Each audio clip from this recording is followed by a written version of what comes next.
Baik, assalamualaikum warahmatullahi wabarakatuh. Ya, di video kali ini saya bakal melakukan tugas di mata kuliah jaringan komputer di bagian 2.5.3 mengenai propagate default root. Ya, jadi di sini kita seperti biasa udah punya addressing table dan juga topologinya.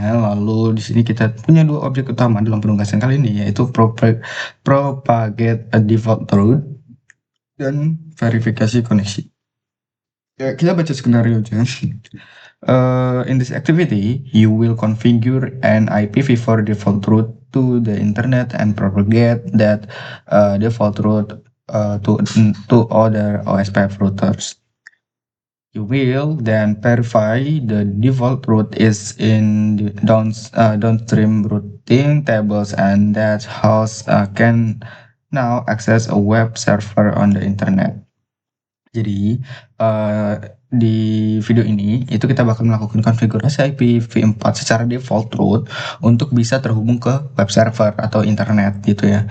Nah, kenapa di sini dia apa ya, you will then verify default route in downstream routing tables ya. Dia karena setelah kita lakukan konfigurasi, kita coba untuk verifikasinya gitu ya.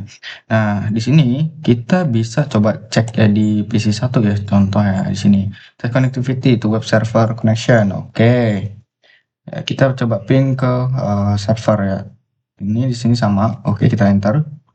Nah, dia bakal muncul destination host unreachable.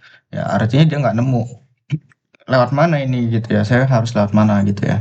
Nah, makanya di sini ada pertanyaan were any of the ping successful ya, nggak ada yang berhasil gitu ya.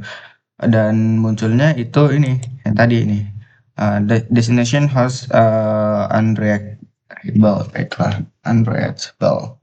nggak merespon ya.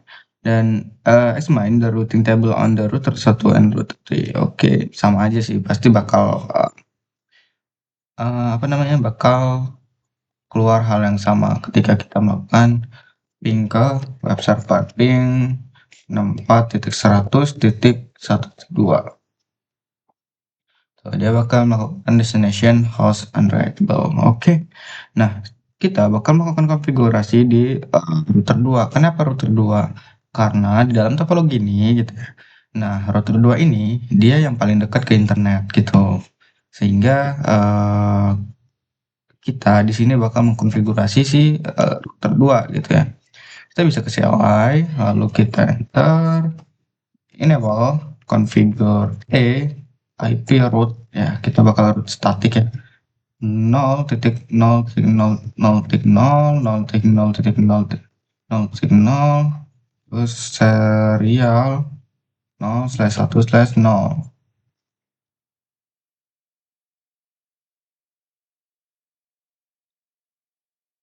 Nah, ini artinya ketika dia dapat IP yang 000 itu dari yang nggak diketahui gitu ya oleh si PC1 ataupun 2, maka harus dilempar, mereka ini harus melempar ke router 2 gitu ya. Router 2 nanti bakal meneruskan ke ini mana ininya? Bentar. Option. Portnya kok nggak keluar ya? Preference. So port. Nah, maka nanti dia akan lempar ke sini, ke port next hop ya. Dia yang config ini dihitung lempar ke next hopnya.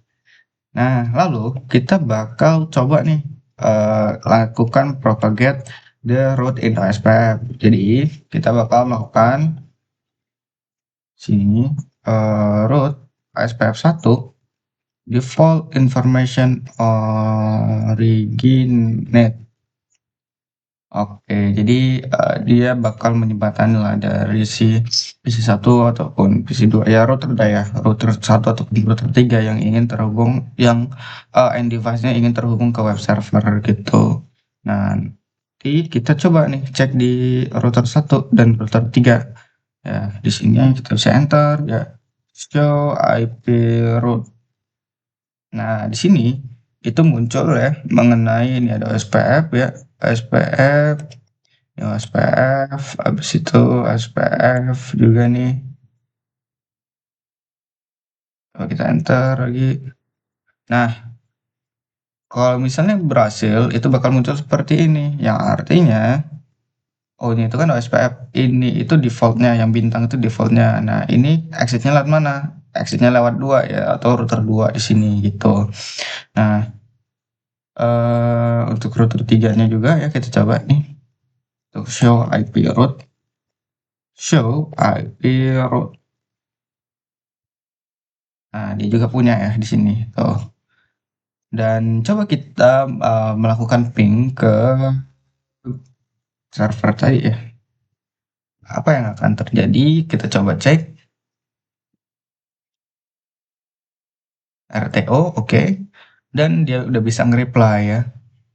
Oke, kita coba lagi. Dan dia udah bisa nge-reply ke web server ya, dari PC ke web server.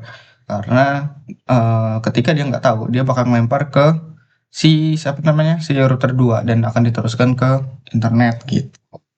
Dan kalau misalnya kita coba juga di bagian sini, PC 2. Nah, dia akan melakukan hal yang sama dan PC 3 ya, desktop, command prompt, ping 4.100.1.2 dan dia juga udah bisa nge-reply gitu.